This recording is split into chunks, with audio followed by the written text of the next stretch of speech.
कृष्ण गोविंद गोविंद कृष्ण गोविंद गोविंद सम गोविंद गोविंद कृष्ण गोविंद गोविंद श्यामा गोविंद गोविंद कृष्ण गोविंद गोविंद सम गोविंद गोविंद कृष्ण गोविंद गोविंद श्यामा गोविंद गोविंद गोपाल राधा कृष्ण गोविंद गोविंद गोपाल राधा कृष्ण गोविंद गोविंद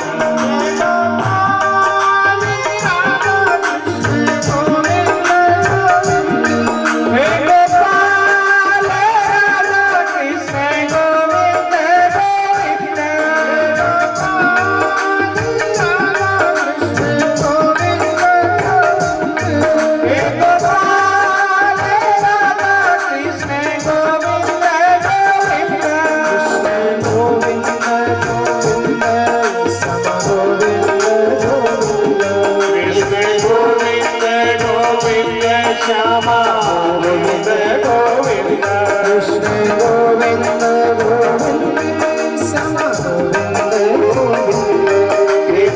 गोविंद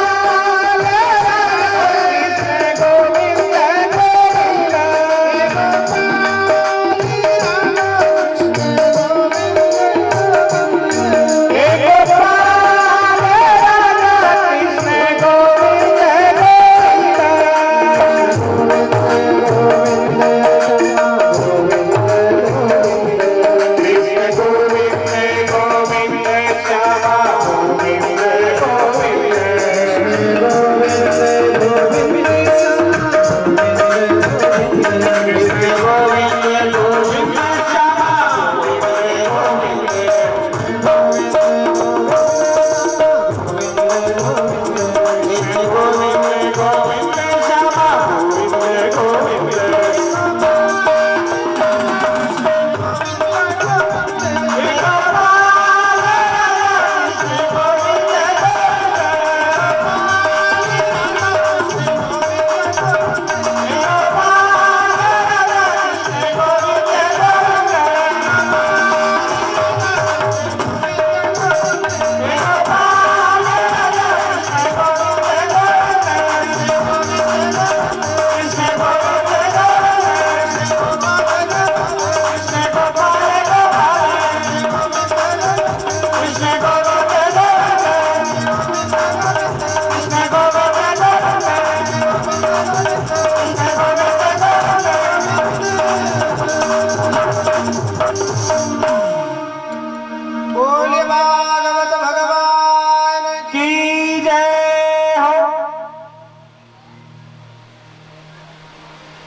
श्री नारद जी महाराज कहते हैं, हे सनत कुमारों, भक्ति महारानी ने कहा कि आप जीवन में ज्ञान भक्ति वैराग्य का दुख दूर करते हुए जाए। अरे संत संगति में, संत के सानिध्य में वो शक्ति है कि जीवन का दुख, जीवन का कष्ट दूर कर सकते हैं। और मैंने ज्ञान वैराग्य को जागृत करने के लिए उनको गीता जी का पाठ सुनाया, वेदों का पाठ सुनाया, पुराणों का पाठ सुनाया, लेकिन फिर भी ज्ञान और वैराग्य की मूर्छा दूर नहीं कर पाया। आखिरी में आकाशवाणी हुई, हे नारद, यदि भक्ति ज्ञान वैराग्य के कष्ट को दूर करना चाहते हो तो सत्कर्म करो। अरे भगवान, मैंने आकाशवाणी की बात सुनी और सुन करके आप संतों के पास आया हूँ। आप संत लोग मुझे बताइए कि भक्ति का कष्ट दूर कैसे होगा, ज्ञान वैराग्य की मूर्छा दूर कैसे होगी। और आकाशवाणी ने जिस सत्कर्म के बारे में बोला है वो सत्कर्म क्या है, आप मुझे बताइए। आप जैसे भगवत प्रेमियों का दर्शन बड़े भाग्य से होता है, बड़े ही परिश्रम से, भगवत कृपा से ही आप जैसे संतों का जीवन में सानिध्य मिलता है। आप बताएं मेरे इस प्रश्न का आप हल करें। तब सनत कुमार श्री नारद जी से कहते हैं, सत्कर्म सूचको नूनम ज्ञान यज्ञ स्मृतो बुद्ध श्रीमद् भागवतालाप सतु गीत सुखादिप है। अरे देखो नारद जी, ज्ञान वैराग्य और भक्ति के कष्ट को दूर करने का एक ही उपाय है और वो है श्रीमद् भागवत की कथा। वो सत्कर्म और कुछ नहीं है, श्रीमद् भागवत सत्ता कथा ही वो सत्कर्म है। इसी सत्कर्म के द्वारा ज्ञान भक्ति वैराग्य का कष्ट आप दूर कर सकते हैं। नारद जी ने कहा, बड़े बड़े वेदों का पाठ सुनाया, गीता का पाठ सुनाया, जब वेद के पाठ से भी ज्ञान भक्ति वैराग्य को कोई असर नहीं हुआ तो एक श्रीमद् भागवत के पाठ से कौन सा उनका भला हो जाएगा और कौन सा असर हो जाएगा। तब श्री सनत कुमार कहते हैं, वेद जो है वो वृक्ष है और उन वेदों का सार में जो फल है वही श्रीमद् भागवत। सारांश यदि प्राप्त करना है तो श्रीमद् भागवत का चिंतन करें। वृक्ष में जो आनंद नहीं होता वो फल में आनंद होता है। हमें रस फल के द्वारा प्राप्त होता है, वृक्ष के द्वारा प्राप्त नहीं होता। आम का रस पीना हमारे लिए जीवन में सरल है, लेकिन आम के पेड़ के पत्तों का कोई रस पिला दे वो हमारे लिए पीना मुश्किल है, क्योंकि आम के पेड़ का सारांश तत्व उसके फल में है। इसलिए वेदों का फल यदि कोई है तो श्रीमद् भागवत है। आप भागवत का चिंतन मनन करें। तब श्री नारद जी ने कहा, मैं कथा कहाँ करवाऊं?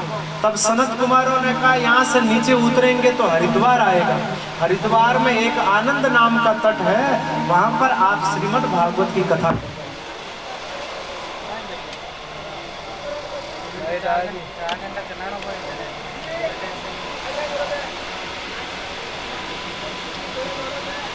आनंद नाम के पावन तट पर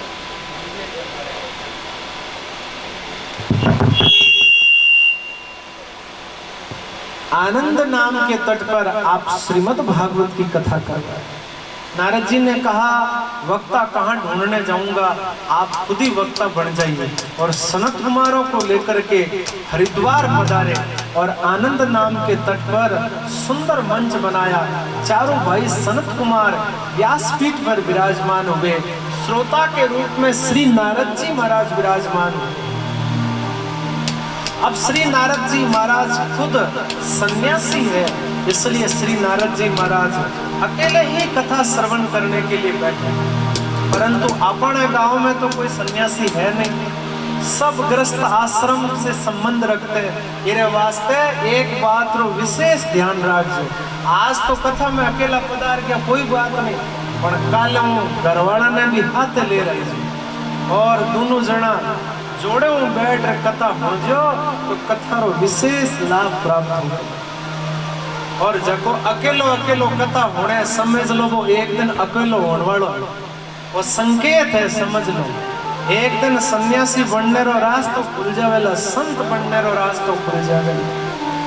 मेरे वास्ते भाई श्री नारद जी तो विरक्त है, इसलिए नारद जी के साथ में कोई नहीं है। नारद जी खुद श्रोता के रूप में अकेले विराजमान है और चारों भाई सनत कुमार व्यासपीठ पर बैठे हैं। और व्यासपीठ पर बैठ करके चारों भाई सनत कुमारों ने श्रीमद् भागवत से पहले श्रीमद् भागवत जी का पूजन करवाया, श्री तुलसी देवी की स्थापना की और ज्ञान भक्ति वैराग्य के लिए 3 आसन बिछाए और ज्ञान भक्ति वैराग्य को आह्वान किया कि आप आइए और आकर के आप श्रीमद् भागवत की कथा का आनंद लीजिए। मैं आपके कष्ट की निवृत्ति के लिए ही श्रीमद् भागवत करवा रहा हूँ। अब तो बड़े बड़े संतों को पता चला कि सनत कुमार कथा कहने वाले और श्री नारद जी महाराज कथा करवाने वाले हैं। तो बड़े बड़े ऋषि मुनि जो साधना में बैठे थे, तपस्या में बैठे थे, वो अपनी अपनी साधना छोड़ करके, अपनी अपनी तपस्या छोड़ करके वो सब आनंद नाम के तट पर आए और श्रीमद् भागवत की कथा में सम्मिलित हुए। इतनी देर तो श्रोता के रूप में अकेले नारद जी बैठे थे, पर धीरे धीरे संतों की संख्या बढ़ी और पंडाल एकदम खचाखच भर गया। अब तो बैठने के लिए एक भी आदमी के लिए जगह नहीं है, ऐसी स्थिति हो गई महाराज सनत कुमारों की उस पावन कथा की। क्यों भाई? इसलिए स्थिति हो गई ऐसी कि भगवत भक्तों को महाराज यदि भागवत की कथा मिल जाए, सत्संग मिल जाए, तो उनके लिए तो सबसे बड़ी आनंद की बात है। क्योंकि महाराज भगत के लिए भगवान की कथा जो है सबसे बड़ा प्रसाद है, इसलिए उस प्रसाद को भगवत भक्त भगवत संत जो है वो कभी छोड़ते नहीं है। और सारे संत कथा में पधारे। श्री सनत कुमारों ने श्रीमद् भागवत की बड़ी सुंदर व्याख्या की और श्री नारद जी से कहते हैं सदा सेव्या श्रीमद् भागवती कथा। अरे महाराज, श्रीमद् भागवत की कथा तो ऐसी है कि इसका सदा सर्वदा सेवन करना चाहिए। 1000 बार भागवत सुनने का मौका मिले तो 1000 बार भी श्रीमद् भागवत की महिमा को छोड़ना नहीं चाहिए। इस कथा का 1000 बार भी चिंतन करने का मौका मिले तो अवश्य श्रीमद् भागवत कथा के रस का पान करें। ऐसा महाराज श्री सनत कुमार कथा के भीतर श्रवण करवाते हैं। कथा सुनते सुनते श्री नारद जी महाराज कहते हैं कि भगवान ज्ञान भक्ति वैराग्य के लिए मैंने आसन बिछा दिए हैं, परंतु ज्ञान भक्ति वैराग्य किसी को दिखाई नहीं दे रहे। कथा में उपस्थित तो है लेकिन कथा में किसी को दिखाई नहीं पड़ रहे हैं। नारद जी ने कहा कि भगवान श्रीमद् भागवत की कथा से किसी भक्त व्यक्ति का कल्याण हो तो कोई आश्चर्य की बात नहीं। किसी महाराज भजन करने वाले व्यक्ति का कल्याण हो भागवत से तो कोई आश्चर्य की बात नहीं, परंतु भागवत से किसी पापी आदमी का कल्याण हुआ है? तब सनत कुमारों ने कहा हुआ है ना। तो बोले यदि किसी पापी का कल्याण हुआ है भागवत से तो आप हमें ये कथा श्रवण करवाएं। तब श्री सनत कुमार श्री नारद जी से कहते हैं कि जिस व्यक्ति ने कभी सत्कर्म नहीं किया, ये मानवा पाप कृतस्तु सर्वदा सदा दुराचारता हिमार्गगा क्रोधाग्नि दग्धः कुटिलाश्च कामिन सप्ता यज्ञेन कलोपनन्ति ते।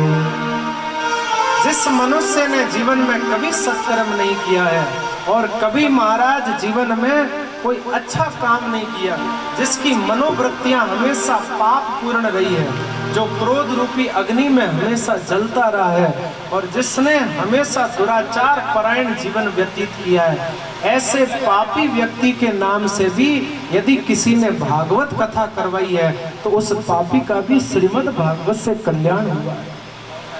जिस व्यक्ति ने जीवन में कभी सत्य नहीं बोला है, जो सत्य से हीन है और जिसने कभी अपने माँ बाप की सेवा नहीं की है, जिसने कभी साधु संतों की सेवा नहीं की है, जो वर्णशंकरी पद्धति से उत्पन्न है। वर्णशंकरी पद्धति का मतलब माँ किसी दूसरी बिरादरी की, पिता किसी और बिरादरी के, ऐसी पद्धति से उत्पन्न व्यक्ति 5 प्रकार के उग्र पापों में जिसकी मनोवृत्तियां लगी हुई है, ऐसा पापी व्यक्ति भी 7 दिन किसी के मुख से यदि श्रीमद् भागवत की कथा को श्रवण करता है तो उसके जीवन में भी अवश्य परिवर्तन आता है और वो भी अपने जीवन का अवश्य कल्याण करता है।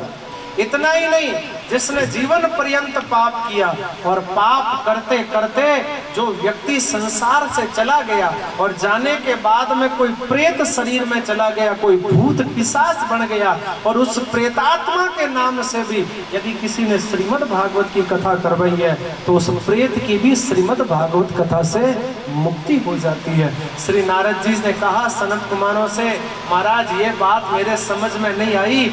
जीवन पर्यंत पाप करने वाला, अपराध करने वाला, पाप करते करते संसार से चला गया और जाने के बाद प्रेत बना और उस प्रेत के नाम से कोई भागवत कराए तो भला वो प्रेत कैसे मुक्त हो सकता है?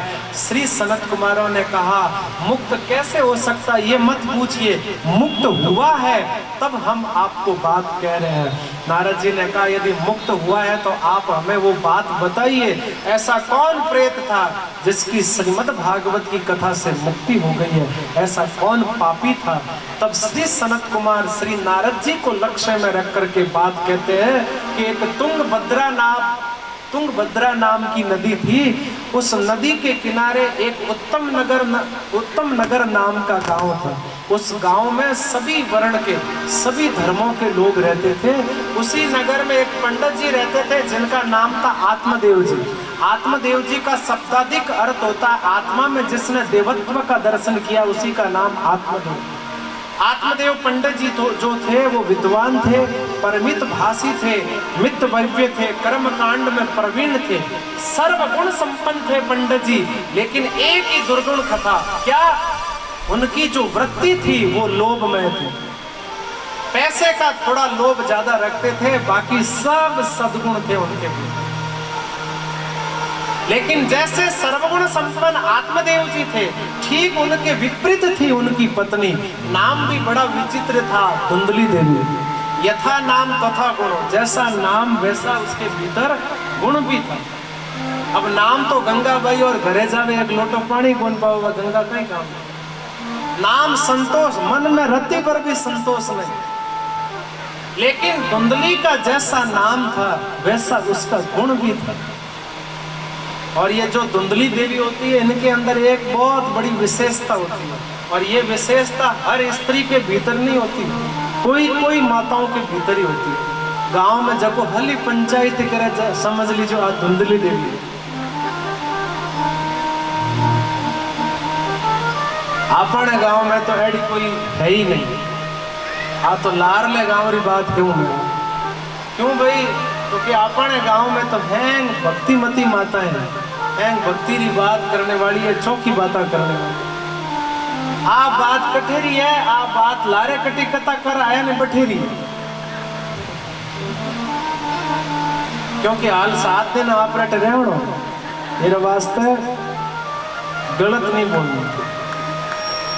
यदि हूं तो बाद रो कहीं बोलने में आ जावेला तो 7 दिन रहनो भारी पड़ जाएगा। तो कहने रो मतलब एड़ो कोई गुण जीरे माया है, समझ लो बा कोई धुंधली देवी। अटी उटी री बात करनी, हली बैठ पंचायती करनी, थारी मारी करनी, एक दूसरे की निंदा करनी, घर में भले सब्जी बड़े बड़ बारे चौकी मत बैठ बातें करनी, एड़ा जीरा भाव है, एक दूसरे की निंदा करनी, समझ लो वे सब धुंधली देवी का लक्षण है। राम राम करे नहीं और दूसरी बातें करे, बस भक्ति करे नहीं, भगवान रो नाम लेवे नहीं। धुंधली देवी में विशेषता क्या थी कि पति देवता तो सुबह सुबह जाते पाठ पूजा करने, भाव भक्ति करने बाहर, और पीछे से घर में साम्राज्य धुंधली देवी का। कभी किसी से प्रेम से बात कर लेती, कभी किसी से लड़ाई कर लेती, कभी किसी से झगड़ा कर लेती। वाणी बोलती तो ऐसी बोलती जैसे कोई मिर्च छिड़क रही है, ऐसी कठोर वाणी बोलती। ये बाया सुनो तो सरी बहना, सुनो तो सरी, ये राम जी दयाल ने थे पीकर भूल गई। सुनो तो सरी बहना, सुनो तो सरी, राम जी दयाल ने देखी कर बोल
रणरी छोरी करे रे घर सोई भगवान रणरी चोरी करे घर सोई भगवान बाहर जावर दोवती रे बाहर जावर दोवती रे कद आवे विमान बाया सुनो तो शरीर ना सुनो तो शरीर राम जी दयाल ने देखी कर भूल दिया तो शरीर माया तो शरीर राम की दयाल में ते क्यों भूल ली राम जी दयाल ने ते कैसे भूल दियो राम जी दयाल में ते कैसे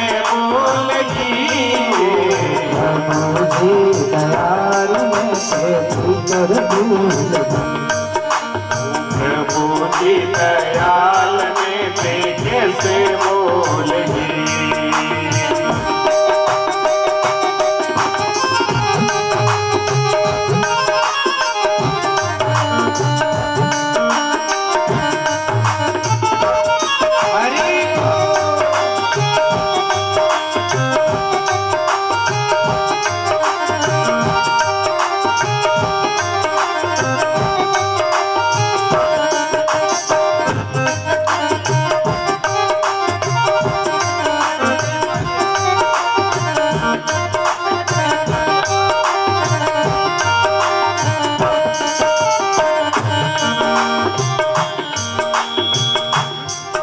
ये आगे बाता पीछे बाता आगे बाता पीछे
बात करने रो विचार।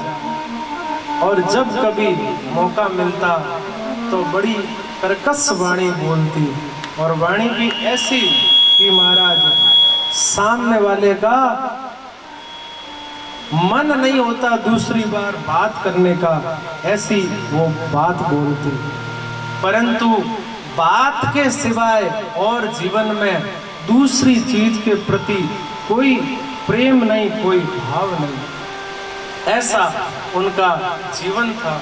परंतु संध्या के वक्त जब पति देवता घर को लौटते तो द्वार पर एकदम हाथ जोड़ करके ऐसा स्वागत करती मानो सती अनुसुईया के बाद में इन्हीं का नंबर है, और इतना प्रेम दिखाती, इतना प्रेम दिखाती।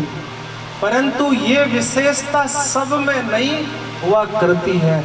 बनावटी प्रेम हर किसी के भीतर नहीं होता है, बनावटी प्रेम हर किसी जीव के पास नहीं होता है। ये कोई महाराज धुंधली जैसी स्त्री के पास नहीं है। और ज्यादा बनावटी प्रेम, ज्यादा बनावटी बातें वाला व्यक्ति संसार में तो खट सकता है, लेकिन परमात्मा के यहाँ पर बिल्कुल नहीं खटता। बंगाल में एक कहावत है, अति भक्ति चोरेर लक्षण। कोई ज्यादा बनावटी बातें करे, ज्यादा बनावटी महाराज प्रेम दिखाए, तो समझ लेना आदमी गड़बड़ है, इसके मन में जरूर कोई न कोई अपराध करने की भावना है। और ठाकुर जी कहते हैं, निर्मल मन जन सो मोहि पावा, और मोहि कपट छल छिद्र न भावा। छिद्र वाला, मोह वाला, छल वाला व्यक्ति तो जगत को भी प्रिय नहीं है, तो फिर वो परमात्मा को प्रिय कैसे हो सकता है। मंदिर में तो हाथ जोड़ता है, लेकिन मंदिर से बाहर निकलते वक्त कहता है परमात्मा को मेरी गली में आना, मैं आपको बताऊंगा। ऐसे भगवत प्रेमियों से, ऐसे भक्तों से भगवान कोसों दूर रहते हैं। धुंधली देवी के मन में तो कोई प्रेम है नहीं, मन में कोई स्नेह है नहीं, लेकिन पति आते हैं तो पति के सामने ऐसा हाथ जोड़ करके स्वागत करती है, सम्मान करती है। इसलिए पति की दृष्टि में पत्नी के प्रति सम्मान है, आदर है, प्रेम है। एक बात और, पंडित जी आत्मदेव जी के यहाँ पर धन की कोई कमी नहीं है, धन तो बहुत है, लेकिन एक ही कमी है आत्मदेव जी के। क्या? आत्मदेव जी के पुत्र सुख नहीं।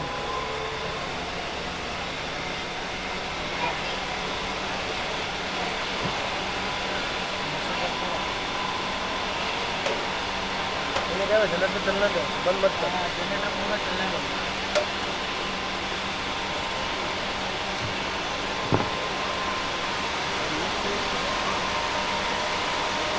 श्री कृष्ण गोविंद हरे मुरारे, हे नाथ नारायण वासुदेवा। श्री कृष्ण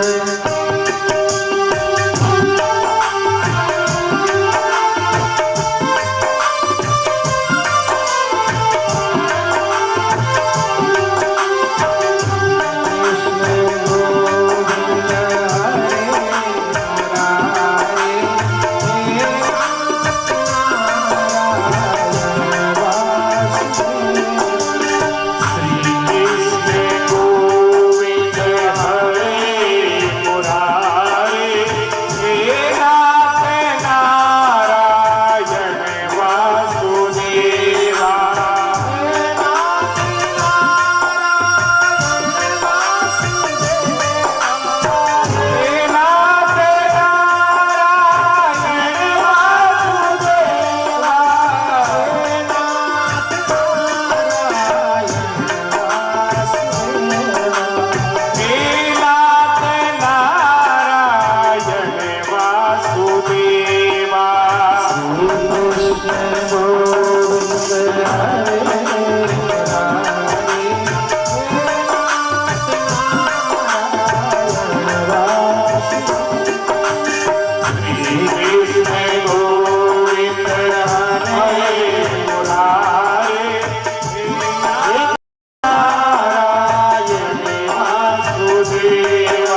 आत्मदेव जी के मन में तो परमात्मा के प्रति श्रद्धा है, लेकिन धुंधली के मन में आत्मदेव जी के प्रति सिर्फ दिखावटी प्रेम है। इसलिए आत्मदेव जी की दृष्टि में धुंधली देवी के प्रति सम्मान है, आदर है। आत्मदेव जी के पास में और तो सब बात का आनंद है, लेकिन एक ही बात का दुख है। दुख क्या है? धन की तो कोई कमी नहीं है, लेकिन एक ही तकलीफ है। तकलीफ यह है कि आत्मदेव जी के पुत्र सुख नहीं है। गाय तो हर व्यक्ति के पास में होनी चाहिए, हर घर में होनी चाहिए। आत्मदेव जी के घर में भी गाय की सेवा करते हैं, परंतु 6 साल हो गए गाय के ना तो कोई बछिया है ना कोई बछड़ा है। तुलसी का पौधा हर इंसान के घर में होना चाहिए। आत्मदेव जी के घर में भी तुलसी थी, लेकिन वो तुलसी ना तो कभी हरी होती थी ना कभी महाराज तुलसी के पत्ते आते थे। पानी देते थे लेकिन हरी भरी नहीं होती। एक दिन आत्मदेव जी बैठ करके विचार करने लगे कि गाय की सेवा करते करते 6 वर्ष हो गए, लेकिन गाय के कोई बच्चा बछड़ा नहीं है। तुलसी को भी पानी देते देते इतने वर्ष हो गए, लेकिन तुलसी की हरी भरी नहीं हो रही। आखिर कारण क्या है? इस तकलीफ का, इस दुख का कारण क्या है? सोच रहे थे, विचार कर रहे थे। उसी वक्त पड़ोसियों का आना हुआ और पड़ोसियों ने आकर के पूछा, क्यों आत्मदेव जी, हमने सुना है आपके यहाँ पर एक गाय है, पिछले 6 साल हो गए ना तो कोई बछड़ा है ना कोई बछिया है। आपके घर पर तुलसी का पौधा भी है, लेकिन वो कभी हरा भरा नहीं होता है। आत्मदेव जी ने कहा, भाई मुझे क्या पता क्यों हरा भरा नहीं होता है, गाय के बच्चा बछिया क्यों नहीं है, मुझे क्या मालूम। मैं तो सेवा रोज करता हूँ, मैं जल रोज देता हूँ तुलसी को, लेकिन फिर भी वो हरी भरी क्यों नहीं हो रही है, उसका मैं क्या बता सकता हूँ आपको। पड़ोसियों ने कहा, आप तो नहीं बता सकते, लेकिन हम बताते आपको। अरे आपकी गाय के बच्चा और बच्चिया क्यों नहीं है, तुलसी हरी भरी क्यों नहीं है? क्योंकि आपके पितृ आपसे नाराज है, आपके देवता आपसे नाराज है, आपके गए हुए जितने लोग हैं वो सब आपसे नाराज है। क्यों? क्योंकि आपके यहाँ पर पुत्र सुख नहीं है, और इसी पाप की वजह से आज आपकी गाय बांझ है, आपका पौधा हरा भरा नहीं है, और आपके पितृ भी आपसे उदास है। ऐसे महाराज भोले भाले ब्राह्मण को भ्रम में डाला कि एक दिन तो वो आत्मदेव जी बैठे बैठे रोने लगे कि वास्तव में मैंने जरूर कोई पाप कर्म किया होगा, उसी पाप कर्म का फल आज मुझे प्राप्त हो रहा है कि ना तो मेरे घर पर पुत्र है, ना कोई गाय के बच्चा बच्चिया है, ना कोई तुलसी का पौधा हरा भरा है, मेरे घर पर पुत्र सुख नहीं है। इसी वजह से मेरे जीवन में ये दुख प्रकट हुआ है।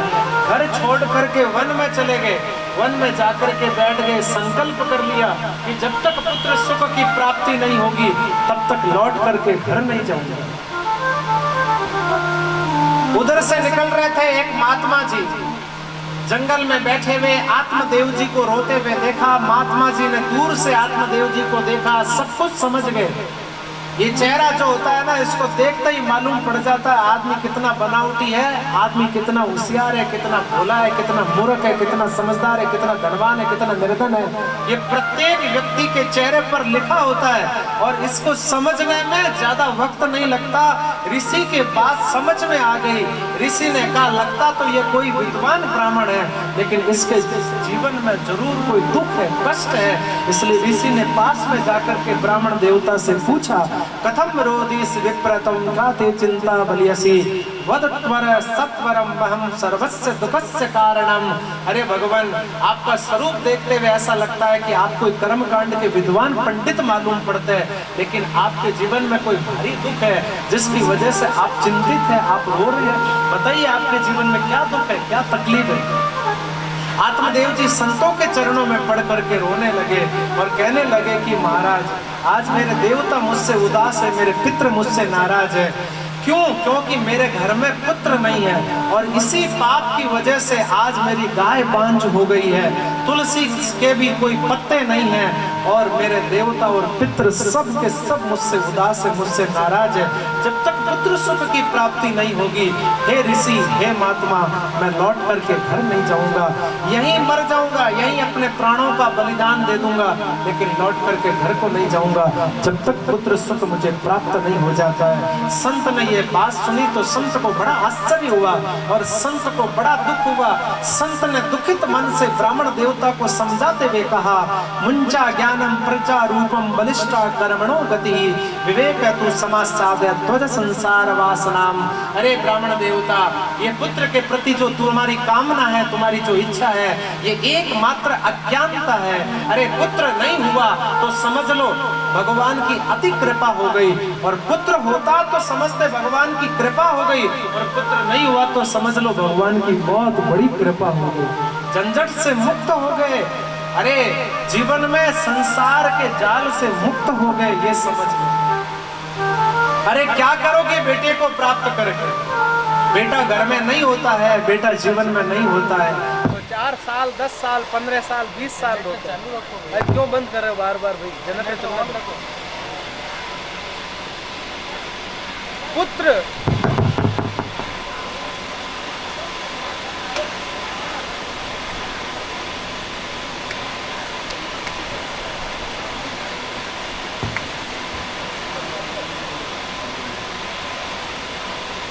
राम बोलो राम। नहीं लागे जाने का अगला नींद आ गई।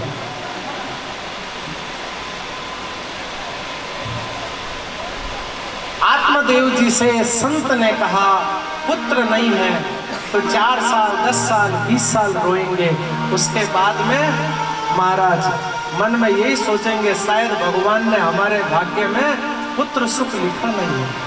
4 साल 10 साल 20 साल रो करके चुप हो जाएंगे। पुत्र होकर के यदि चला गया छोड़ करके बीच में संसार से, तो साल 6 महीने रोते हैं कि देखो भगवान ने दिया तो था, लेकिन फिर परमात्मा ने मुझसे वापस पुत्र सुख छीन लिया, तो 6 महीने 12 महीने रोते हैं। लेकिन पुत्र होने के बाद में यदि कुपुत्र हो गया तो साल भर रोने से काम नहीं चलेगा, 6 साल रोने से काम नहीं चलेगा, फिर व्यक्ति को जिंदगी भर रोना पड़ता है। अरे फिर यदि इतनी आपको पुत्र की इच्छा है, इतनी आपको पुत्र की कामना है, तो भगवान को अपना पुत्र क्यों नहीं समझ लेते? परमात्मा को ही अपना पुत्र क्यों नहीं मान लेते? अरे आत्मदेव जी, जो आपकी ममता संसार के पुत्र पर है, यही ममता आप परमात्मा के ऊपर क्यों नहीं रखते? भगवान के ऊपर क्यों नहीं रखते?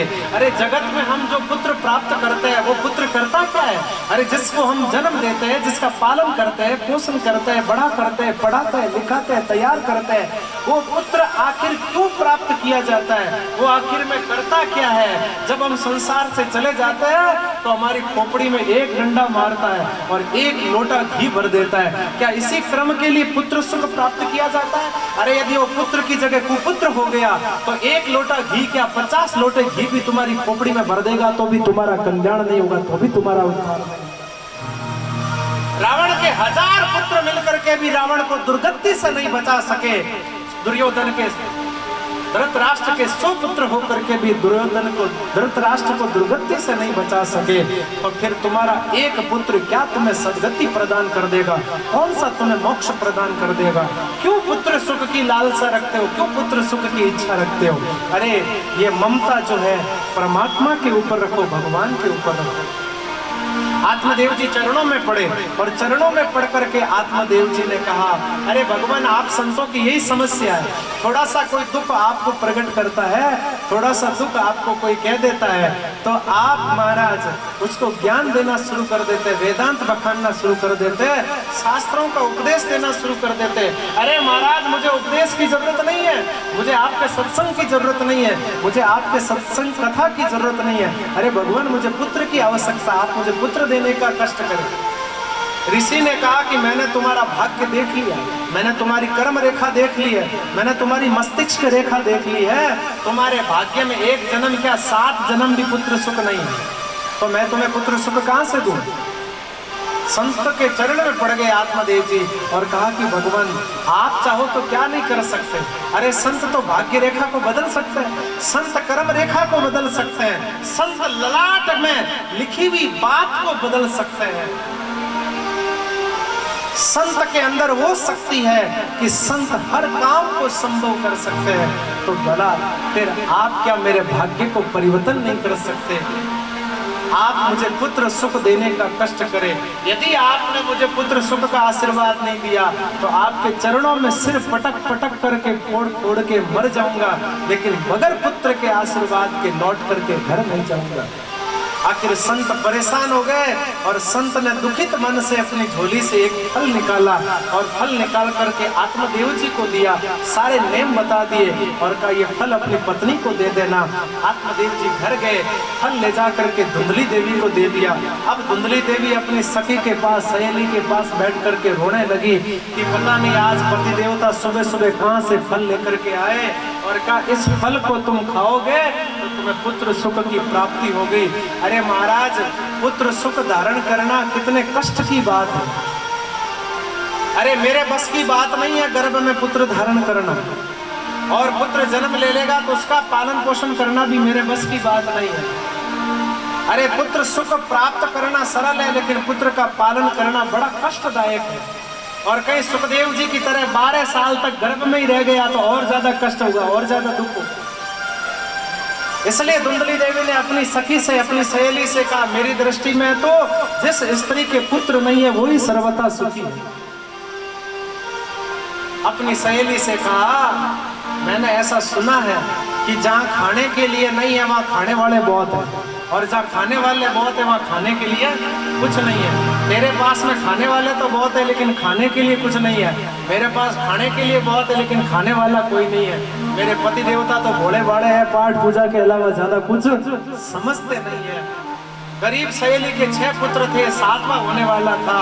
धुंधली ने कहा ये 7वां तू मुझे दे देना, मैं तुझे बहुत सारा धन दे दूंगी और मैं घर के भीतर नाटक करके रह जाऊंगी और पति देवता तो को कह दूंगी मेरे ही पुत्र होने वाला है, और तेरा पुत्र लेकर के मैं कह दूंगी मेरे पुत्र हुआ है, पुत्र हुआ है। सहेली गरीब थी, बात मान गई, लेकिन जो फल संत का दिया हुआ था उस फल की परीक्षा वृत्ति के लिए दोनों स्त्रियों ने मिलकर के वो फल गाय को खिला दिया। थोड़े समय बाद में सहेली के पुत्र हुआ, पुत्र को लेकर के धुंधली देवी ने डंडोरा पिटवा दिया, मुझे पुत्र सुख हुआ है, पुत्र सुख हुआ है। आत्मदेव जी ने बात सुनी तो आत्मदेव जी को बड़ी प्रसन्नता हुई, बड़ा आनंद हुआ। लेकिन जो फल गाय को खिलाया था उस फल के प्रभाव से 3 महीने पश्चात में गाय ने भी एक पुत्र को जन्म दिया। गाय के पुत्र का नाम आत्मदेव जी ने गोकर्ण जी रखा, क्योंकि उसका शरीर मनुष्य की तरह था और कान दोनों गाय के तरह थे, इसलिए उनका नाम गोकर्ण रखा। मन में विचार किया कि अपने पुत्र का नाम क्या रखूं। फिर विचार आया कि मेरा नाम आत्मदेव है तो क्यों नहीं अपने पुत्र का नाम मैं परमात्मा देव रख दूं। धुंधली ने कहा लो कर लो बात। अरे 9 महीने रखा गर्भ में हमने, पाल पोस करके बड़ा कर रहे हम, कष्ट सहन कर रहे हम, और नाम रखे अपने नाम से मिलता जुलता। अरे कष्ट हमने सहन किया है तो हमारे पुत्र का नाम भी हमारे नाम से मिलता जुलता होगा। मेरा नाम धुंधली है तो मेरे पुत्र का नाम होगा धुंधुकारी। बड़े होने के बाद में गोकर्णो पंडितो धुंधुकारी मां खले, दोनों पुत्र बड़े हुए। बड़े होने के बाद में गोकर्ण जी तो महान पंडित बने और धुंधुकारी जो है वो महान खल बना, महान पापी बना।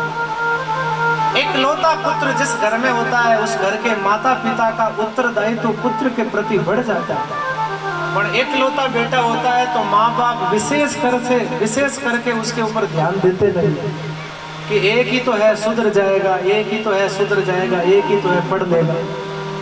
एक बेटा होता है तो विशेष रूप से ध्यान देने की जरूरत है। अरे एक है सुधर जाएगा ऐसा क्यों सोचते हो? एक है और यदि बिगड़ गया तो दूसरा कहां से लाओगे? फिर उस बिगड़े हुए को कैसे सुधारोगे?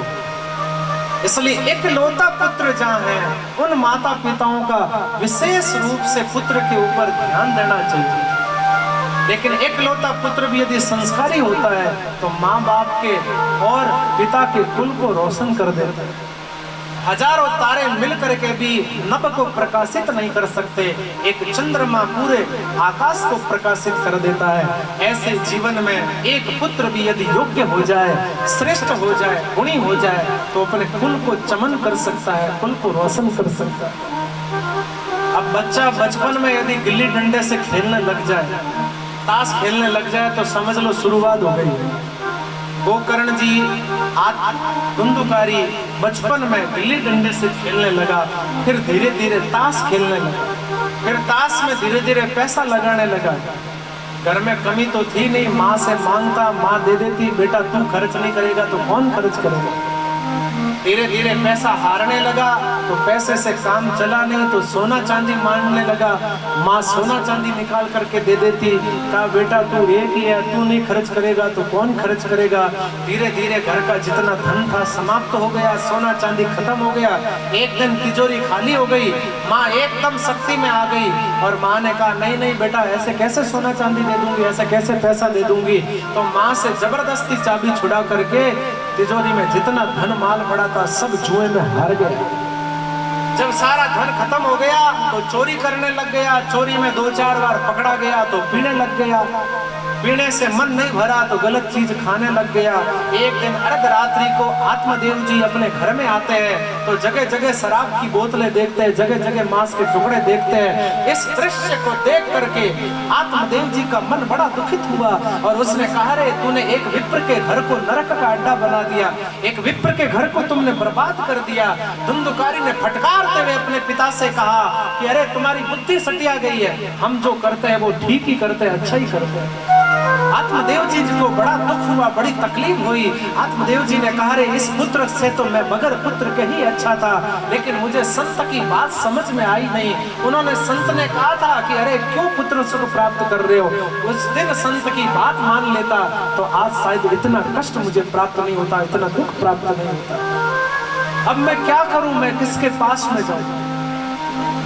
एक दिन अर्धरात्रि को बैठे बैठे आत्मदेव जी रो रहे थे। गोकर्ण जी महाराज आए, जो गाय का बेटा है वो भी प्रेम से आत्मदेव जी को पिताजी कह करके पुकारता है। गोकर्ण जी ने आकर के आत्मदेव जी से पूछा क्या बात है पिताश्री, आजकल आप किसी से बात नहीं करते, किसी से बोलते नहीं है, जब देखो तब आप उदास बन करके बैठे रहते हैं, आपके दुख का, आपकी तकलीफ का कारण क्या है।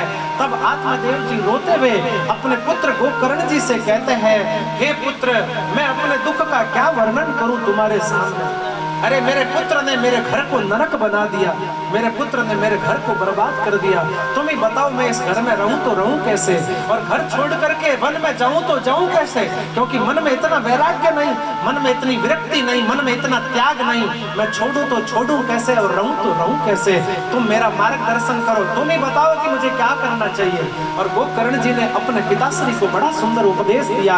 हर बाप को अपने बेटे को उपदेश देते हुए आपने देखा होगा, लेकिन श्रीमद् भागवती एक ऐसा ग्रंथ है जिस ग्रंथ में एक बेटे ने अपने बाप को जागृति का उपदेश दिया और भगवत मार्ग पर अपने पिताश्री को लेकर के गए।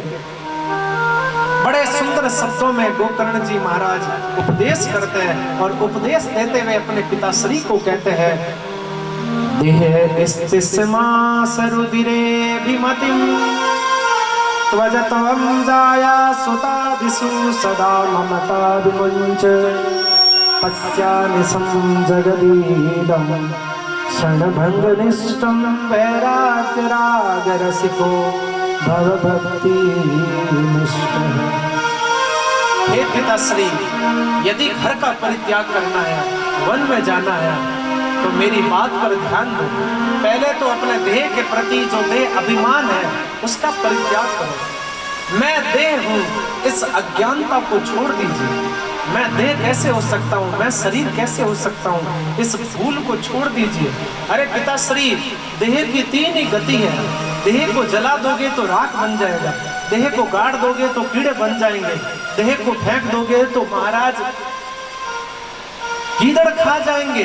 देह की इन 3 स्थिति के अलावा और कोई स्थिति नहीं है। फिर मैं शरीर कैसे हो सकता हूँ, शरीर मेरा कैसे हो सकता है, और मैं शरीर के लिए कैसे हो सकता हूँ।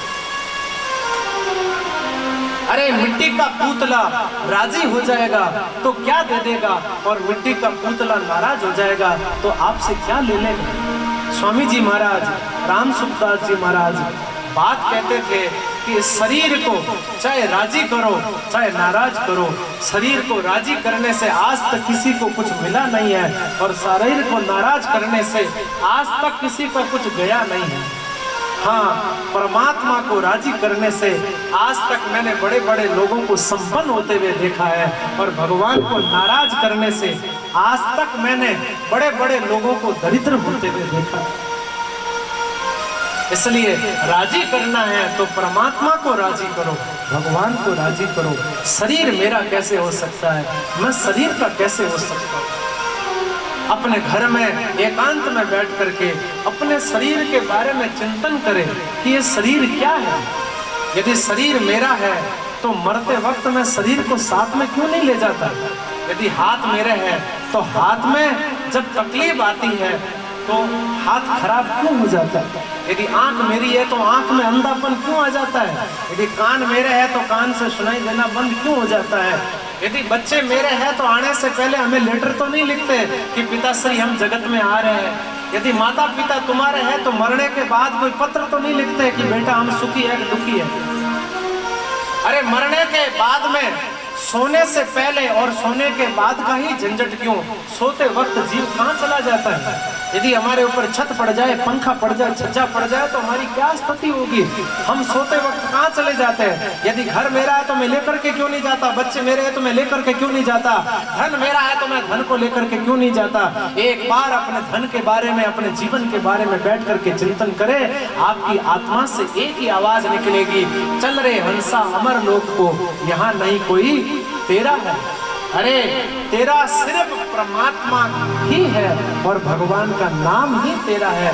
नाम के अलावा जितने संबंध है सब दिखावटी संबंध है। परिवार में धन कमाना धर्म है, धन कमा करके संसार में प्रतिष्ठा कमाना भी धर्म है। पत्नी में धन लगाना धर्म है, घर में धन लगाना धर्म है। बच्चे मेरे हैं उनके लिए मैं जो धन लगा रहा हूँ वो भी धर्म है। लेकिन पत्नी, बच्चे, दुकान, धन ये सब मेरा है, यही सबसे बड़ा अधर्म है। इनके लिए सेवा करना बुरी बात नहीं है, इनके लिए धन समर्पित करना बुरी बात नहीं है, इनके लिए अपने कर्तव्य को पूरा करना बुरी बात नहीं है। लेकिन ये सब मेरे हैं ऐसा चिंतन करना ही सबसे बड़ा अधर्म है और सबसे बड़ा बंधन का कारण है। मन में विचार करें, शरीर का घर है, शरीर की पत्नी है, शरीर के बच्चे हैं, शरीर का संसार है।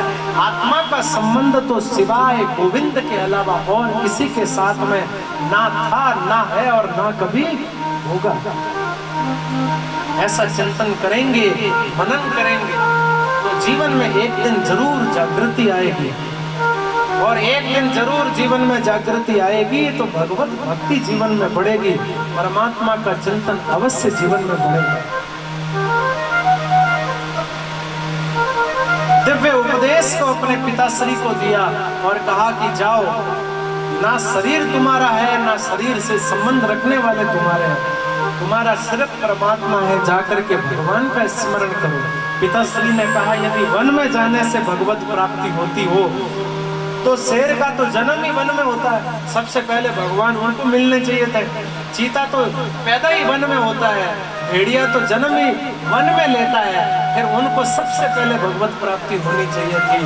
तब श्री गोकर्ण जी महाराज कहते हैं वन में जाने के बाद में भी मन की खटपट नहीं मिटेगी तो वन में भी भगवत प्राप्ति संभव नहीं है। मन विषयासक्त है तो हम बंधे हुए हैं और मन विषय वस्तुओं से मुक्त है तो हम घर के अंदर भी मुक्त है। जागृति कब आएगी? जब मन विषय वासनाओं से हट जाता है, मन संसार की चीजों से हट जाएगा तो हम मुक्ति प्राप्त कर सकते हैं। और मन संसार की चीजों में फंसा हुआ है तो हम कर्म बंधन में ऐसा दिव्य उपदेश को प्राप्त करके गोकर्ण जी महाराज की बात सुन करके आत्मदेव जी वन में जाकर के भागवत जी के 10वें स्कंद का पाठ करते हैं और अपने जीवन को सफल बनाते हैं। श्री ठाकुर जी के अंदर अपने जीवन को लगाते हैं। धुंधुकारी ने कहा अच्छा हुआ पिताश्री वन में चले गए, रोज मुझे फटकारते थे कि तू गलत कर रहा है, तू ये कर रहा है, तू वो कर रहा है। अच्छा हुआ चले गए, घर छोड़ करके अब माँ को मारने लगा और माँ से कहने लगा बता धन कहाँ है। माँ ने कहा कि बेटा जितना मेरे पास था वो तो सब मैंने तेरे को दे दिया, अब मेरे पास में कुछ भी नहीं है। तो माँ को पीटने लगा, मारने लगा। एक दिन माँ हो गई, अर्धरात्रि को जाकर के कुएं में कूद करके अपनी आत्महत्या कर ली। गोकर्ण जी जो थे वो तीर्थ यात्रा पर चले गए। धुंधुकारी ने कहा बहुत अच्छा हुआ, पिताजी वन में, माँ कुएं में कूद करके मर गई, भाई गोकर्ण जो है तीर्थ यात्रा पे चला गया, अब तो पूरे घर में मेरा ही साम्राज्य है, अब मुझे भला कौन मना कर सकता है। 5-5 गणिकाओं को ला करके घर में रख लिया। ये 5 गणिकाएं बड़ी खतरनाक है, रूप रस शब्द स्पर्श गंध, 5 प्रकार की गणिकाएं जीवन में जब आती है तो जीवन बर्बाद कर देती है। 1-2 बार चोरी करते वक्त धुंधुकारी पकड़ा गया। गणिकाओं ने सोचा अब ये राजा की नजर में चढ़ गया है, राजा इसको पकड़ेगा तो इसको भी दंड देगा और साथ साथ में हमको भी दंड मिलेगा। अब धन तो इससे हमने बहुत प्राप्त कर लिया, अब इसकी जरूरत क्या है। तो अर्धरात्रि को सोते हुए धुंधुकारी को गणिकाओं ने मार डाला, फांसी दे करके मुंह में अंगारे डाल करके धुंधुकारी को खत्म कर दिया, मार दिया। और जब धुंधुकारी मर गया तो आत्मदेव जी के उसी घर में धुंधुकारी को वहीं गाड़ करके जितना धन था सारा धन लेकर के गणिकाएं अपने अपने घर की तरफ चली गई। सनत कुमार कहते हैं श्री नारद जी को जीवन तो उसका पूरा पाप में व्यतीत हुआ, लेकिन मरने के बाद में धुंधुकारी महान प्रेत बना। इधर वर्षों बाद में गोकर्ण जी महाराज तीर्थ यात्रा से वापस अपने गांव में आए। एक संत का लक्षण देखिए, लाल कपड़े को संत नहीं कहते, पीले कपड़े को संत नहीं कहते। संत का मतलब है जीवन में साधना करने वाला, जीवन में प्रेम रखने वाला, जीवन में एक दूसरे के प्रति करुणा रखने वाला। संत वो नहीं जो वाणी से बोले, वाणी से कुछ और बोले, कर्म में कुछ और करे, मन से कुछ और सोचे, वो संत नहीं। संत वो है जो मन से जो सोचे वही वाणी से बोले और वाणी से जो बोले वही कर्म में करे। मनसा वाचा कर्मणा तीनों से एक ढंग से जो चलता है वही साधु है, वही संत है। बिगड़े हुए काम को साध दे वो साधु।